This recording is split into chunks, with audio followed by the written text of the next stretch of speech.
You described the strike as a possible mistake by Israel. According to Haaretz, the Israeli newspaper, it wasn't one strike, but three. The first one, then an interval during which aid workers got out of their vehicles, removed the wounded, tried to move to another vehicle which was struck, and then a third strike as they tried to move and escape in a third vehicle, at which point all of them were dead. How would the second and third strikes of these marked vehicles be a mistake? And why would the U.S. not more forcefully set conditions on the use of U.S.-made weaponry when it is being used to target aid workers? If the first one was a mistake, the second two were targeted with the intent of killing everyone in that convoy. So how do you respond to that? First of all, there's an investigation going on. So why don't we let it get done? And why don't we see what they find in terms of the decision-making process that led to this terrible outcome? The Prime Minister and the IDF have noted that it was their error. If you don't like the word mistake, their error. They're investigating it. Let them do that work and let them see what they come up with, and then we'll go from there. And one more, John. 2 years ago, the IDF killed an Al Jazeera journalist. They said that was a mistake, that she was wearing a marked press vest. She was shot anyway. They investigated it, and they released the findings of their investigation, which found that they were at fault. Go on. But my question, sir, is, in that case, the Israelis did not initiate any criminal proceeding. In this case, if it's found that the marked convoy was deliberately targeted, if not with the first shot, but the second two shots, would the U.S. support criminal penalties? As I said, we would expect that should there be a need for accountability, that accountability be properly put in place for whoever may be responsible for this. But again, a lot of that's going to depend on the investigation. Just want to make sure the floor. Thank you. So, listeners, you've been listening to John Kirby of the U.S. State Department basically talking about the recent killing of aid workers in Gaza. And to help us unpack the geopolitics around the Palestine crisis and the Middle East as a whole, our guest today, I'm very delighted to welcome Zeenat Adam, former diplomat and international relations strategist who specializes in the Middle East and Africa. Zeenat, assalamu alaikum wa rahmatullahi wa barakatuh. Thank you for being with us. Wa alaikum salam wa rahmatullahi wa barakatuh. Thank you for having me on air, Aisha. So, Zeenat, we just watched John Kirby deflect, as he so often has deflected, any mention of the U.S. holding Israel to account for its crimes, currently its crimes in Gaza, but also over years and decades, its crimes in the occupied territories more generally, including the West Bank and East Jerusalem, as well as Gaza. What are your thoughts on the geopolitical implications of the US and indeed other liberal Western states and coalitions and their complicity in this ongoing genocide? I think, Aisha, what we've seen from October the 7th is that the Americans have been very closely allied to the Israelis. And in all of the statements by John Kirby and other Department of State, from the presidential office, have all come out as spokespersons, sounding as though they are speaking on behalf of Israel. And that included the absolute lies on the beheading of babies right at the beginning. And we've seen that consistent approach to these press conferences over and over again. It's almost as if Israel can do no harm and Israel is the most moral army. But what we've seen in the last few days is really adding on to what we have experienced over the last 6 months and what the people of Gaza have been really under the most brutal.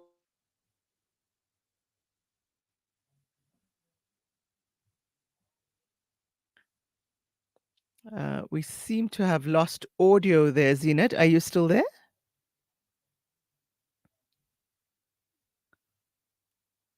Zeenat? Your audio connection seems to have been lost. Dear listeners and viewers, please bear with us. We're trying to get Zeenat back on the line. We seem to have a faulty audio connection there. So, as Zeenat was saying, there's been egregious violence in Gaza, and yet the United States continues to defend Israel, as we saw John Kirby just doing in the clip that was played at the beginning of this segment. We see the United States and other states continue to financially support Israel and to arm Israel. Indeed, just last week, the US sent 1,200-pound cluster bombs to Israel, and we've seen the destruction this has wreaked in Gaza over the last 6 months. Welcome back, Zeenat. I'm glad you managed to get back with us. Please continue. Yeah, I think that you were covering quite what I had been saying just as I got cut off about the US Armada that has been sent into the Red Sea and into the areas around the region in order to show that force, in order to support the Israelis. And in addition to that, as you've mentioned, Aisha, just now, the sale of arms. And this is really an amassing of technology of arms to be used against the Palestinians. But the indication recently and in the last week is that the force that is going to be shown is much greater than what would be used only in Gaza. And the fear then is that this is going to be a protracted war into the rest of the region. And on that point, this fact of the US building a pier to deliver aid, is that perhaps another euphemism? Is it perhaps a strategy to have a permanent US presence in that region to counteract or push back against what might happen in the region as a whole? What are your thoughts on that? The Americans have had troops supporting the Israelis, so they do have some forces on the ground, although there is a denial of that. And in terms of this pier that's being built, we must remember the strategic value of Gaza. And I think that came out very early on, that Gaza stands right next to a very lucrative gas field in the Mediterranean. This is something that all of the parties want. Now, Hamas had not restricted access to the gas field while they were governing the area. There was an agreement between them and the Palestinian Authority that the Palestinian Authority would negotiate with the other parties around what should happen in terms of that gas field.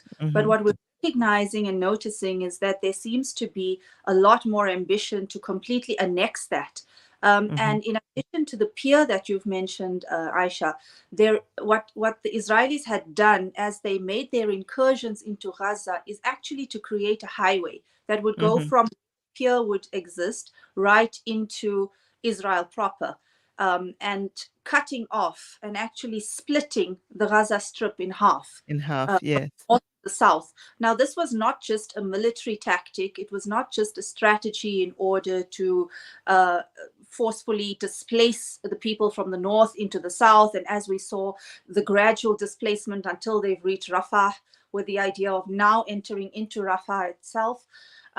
It was part of that, but in addition to it, it is part of the annexation and the idea that Israel is not going to leave this territory. They certainly want this, and the Americans are in full support of that and would obviously benefit from Israel having that lucrative and strategic land.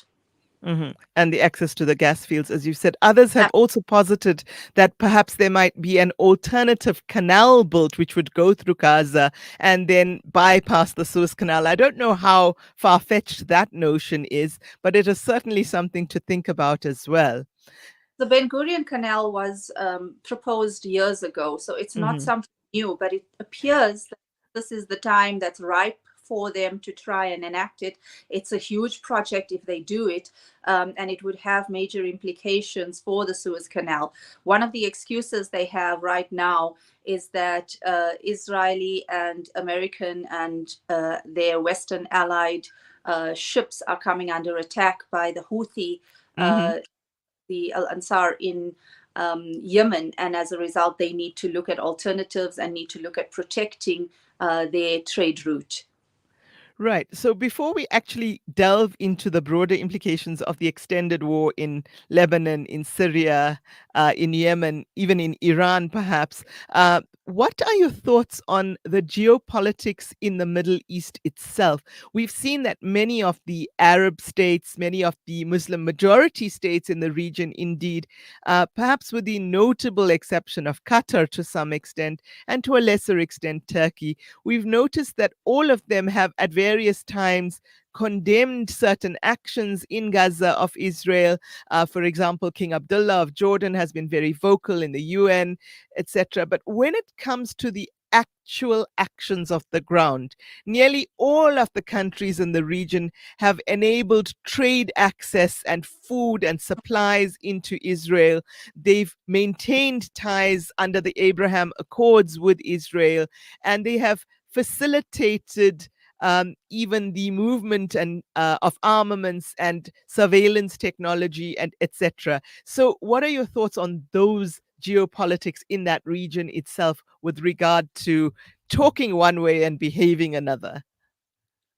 If we look at it, the two states that neighbor the occupied Palestine, it's Jordan and Egypt. Yes. Both of them have treaties with Israel, and these are long-standing treaties long before the Abraham Accords. So there is a relationship with the Israeli occupier. What we have seen over the last 6 months, and it's really amazing to watch the kind of crowds that have been persistent in their protests in Jordan, in Amman in particular, over these last 6 months in support of the Palestinians and saying, open those borders, withdraw these embassies, cut the ties. Consistently, we've also seen Queen Rania and King Abdullah making very amazing statements. I mean, Queen Rania can bring you to tears with her eloquence in describing the suffering of the Palestinians. But what is frustrating is that while they do that, the policy and the opening of Jordan for the trafficking of weaponry into Israel by the Americans, for the trafficking of the oil and gas into Israel, which then weaponizes them and enables them to continue with the war, happens through Jordan. And this is really becoming quite a sticking point. The reason why Jordan is so reluctant to take a very strong stand and to not to have the double speak and to actually say, well, now we're working with the Palestinians and we're going to take this firm stand, we're withdrawing our embassies, we're going to have sanctions against the Israelis, is for two reasons. The first is that it is not a wealthy country. It can ill afford to get involved in a war of this nature. It does not have the military capacity to do so. Secondly, also from a military perspective, there's deep reliance on the Americans in terms of financial support. And I know I said there were 2 points, but the third is that Jordan relies heavily on water resources that are governed by Israel. And without that, their nation would starve. Now, this brings us to a point of, should they continue in this way of cultivating the relationship with Israel rather than condemning it in the name of trying to protect its nation state? Or are we reaching a point where there needs to be a collective decision by the Arab world, as we have seen way back in the past 40 years ago and before, that there needs to be a firm stand against Israel? And are they able to do that collectively? Egypt, on the other hand, you're looking at 100 million population, impoverished, highly dependent on American aid. And the Americans call the shots on what happens in that country in terms of its governance. Sisi has just been reinstated. We know that there has been a long-standing difficulty with the ideology of the Muslim Brotherhood since the Arab Spring. And the counter-revolution that happened since then. We know that the Muslim Brotherhood ideology is very much felt by Hamas and adhered to by Hamas, and so it's seen to be very similar. Recently, we've also seen Egypt come into the negotiations around the ceasefire, supporting the Qatari mediation, supporting the American, French, all of them being involved in trying to mediate the ceasefire. But what was interesting for me this week is that Israel has been trying to play on Egypt and the relationship that they have with Egypt pitting them against the Qataris. Mm-hmm. And if we remember a few years ago, Egypt, Saudi Arabia, Bahrain, and the UAE had put Qatar under siege for very Yes. much the same reasons that we're seeing Israel perform right now. Support for Muslim Brotherhood, support for Hamas, and Al Jazeera high Mm-hmm. at the top of that siege, that Al Jazeera had to be disbanded. Israel has now passed a law that they are going to be kicking Al Jazeera out. And Yes. so what they're doing in the ceasefire discussions on the sidelines is to say, well, Egypt, you know what we feel. You've gone through this before. You know how dangerous Al Jazeera is. We're closer to in terms of what we can achieve, and buttering the Egyptians up, saying that the Qataris were weak in their mediation. So this is trying to pit them against each other and not to have a unified stance in terms of that mediation. Please hold that thought, Zeenat. We'll come back to those ceasefire negotiations in Egypt, in Cairo, after this ad break, inshallah.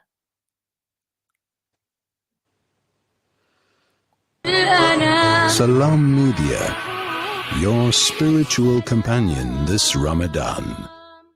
World-class financial services only at Sapphire Global, your financial partner. If you are looking for Islamic Sharia and ethical financial products, look no further. Sapphire Global offers a wide range of financial service offerings from short-term to life and investments. A full-service center with all financial requirements under one brand. Our highly skilled and experienced consultants are ready to help protect your financial future. Contact us on 041 001 0184 or visit our website on www.sapphireglobalfs.com. Sapphire Global is an authorized financial services provider. Abu Hurairah narrated that he heard the Prophet Muhammad, may the peace and blessings of Allah be upon him, say, in black seed there is a healing for every disease except death.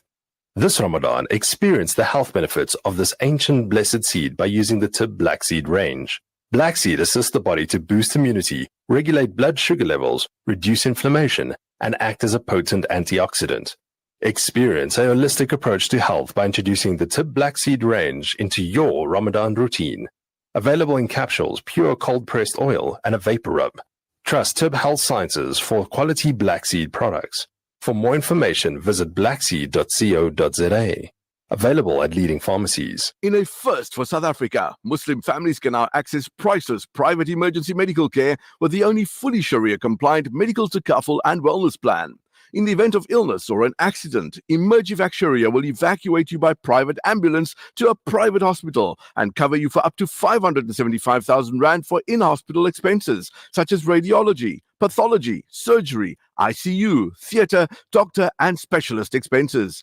Plus, you receive 24-hour armed response services, roadside, home and even appliance assistance services. Simply download the Emergivac app and register online or SMS Sharia to 40777. Emergivac Sharia, for when serious emergencies require seriously fast response.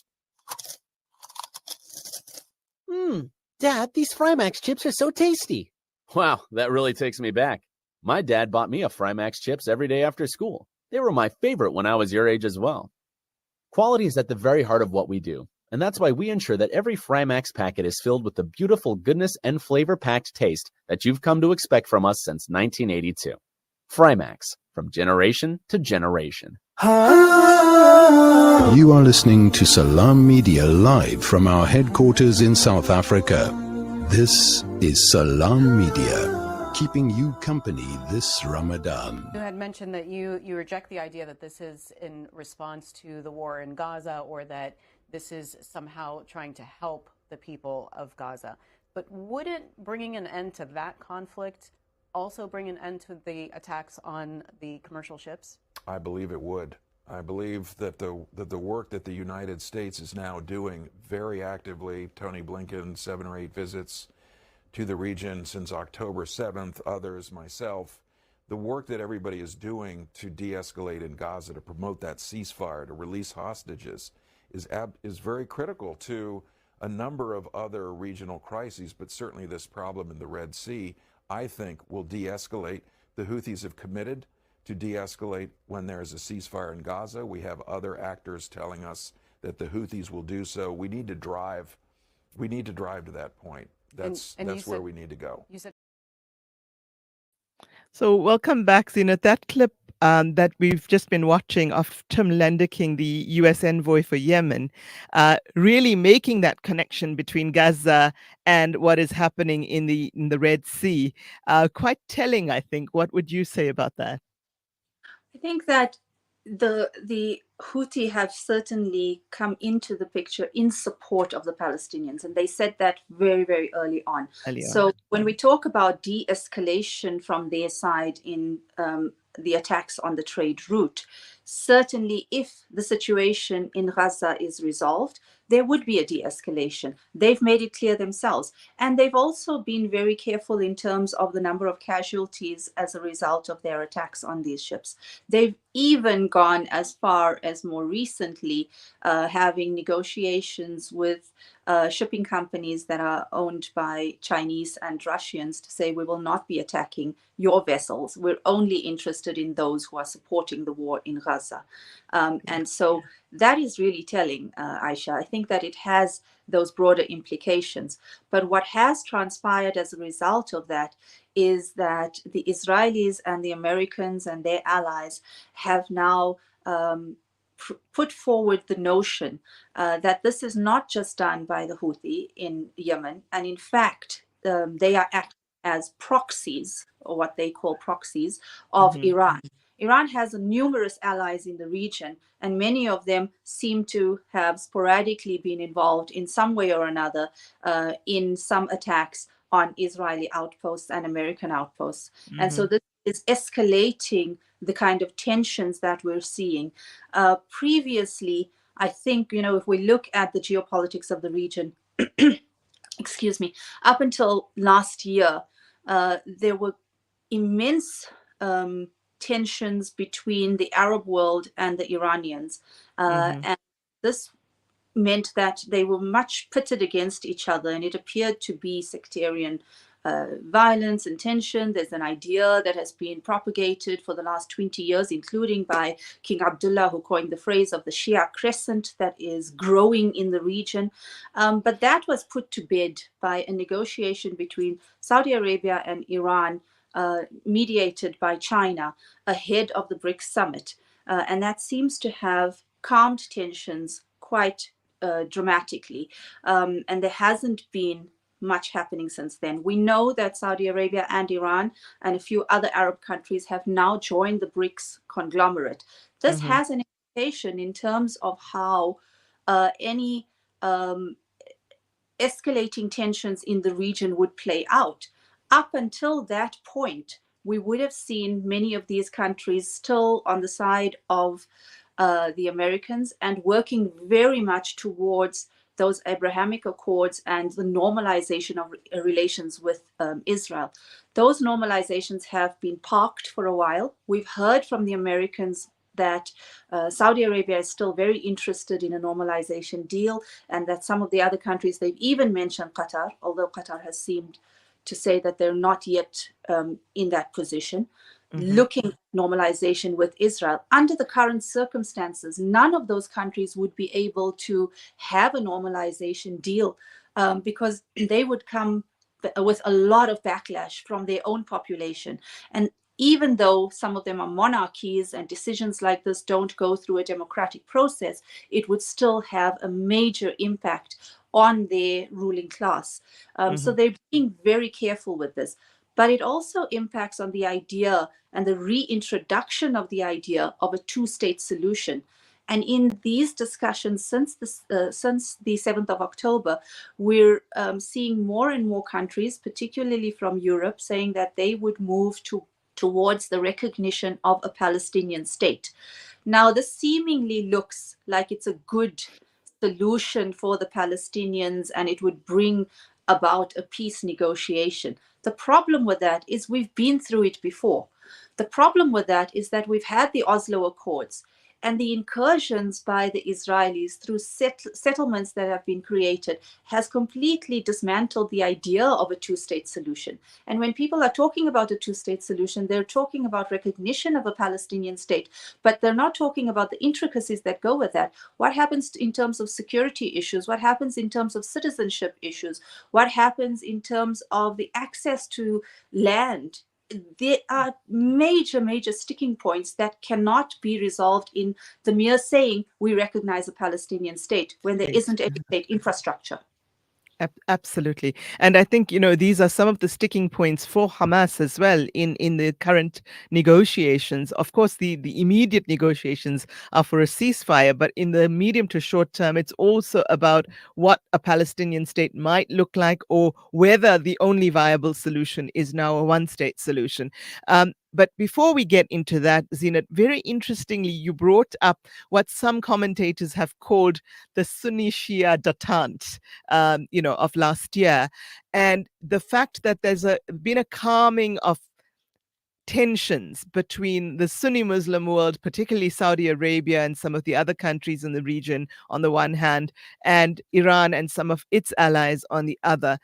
Given that and the recent strikes by Israel on Iran, killing several people, and also reports coming from parts of Israel that people are fleeing some areas because they fear retaliation by Iran, what are the geopolitical prospects for a broadening of this Gaza and Palestine conflict into the greater Middle East? Because I think, sometimes when you listen to diplomats, particularly from the UK and the US and leaders in both countries, it almost seems that they're wanting to provoke a broader conflict, almost a regional war and perhaps even a world war. It does feel that way to me. I think that Israel has been issuing an invitation to the Iranians to enter into the war from the very beginning. They began with the attacks into Lebanon. They expected a response from Hezbollah. Consistently, Hezbollah from the very beginning said this is not our war. Hamas as the resistance is handling issues. But Israel continued its attacks and escalated those attacks. There have been several casualties as a result of that. The attacks into Syria are not new. They have been doing this over and over again over a number of years, attacks on the Damascus airport, attacks on various infrastructure that they claim is held by the Iranians. And even about 10 days ago, there was another incident in Idlib. And the Russians came out saying, you need to be careful in terms of where you're starting to play, because the Russians have vested interests in Syria since the Syrian war. This attack on the Iranian consulate is extremely deliberate, and it comes in tandem with various assassination attempts, and assassinations have been carried out over a number of years in Iran and outside. More recently, there was an attempt in the UK on an Iranian national. So it's not something new, but what it appears to be is, again, as I've said, an invitation to Iran to get more involved. They want that reaction and to say, well, Iran is the boogeyman of the region. We've been saying so for all of this time. They are the biggest threat to the region. We now need to combat that threat. But it also deflects from the problems that they themselves in Israel are having.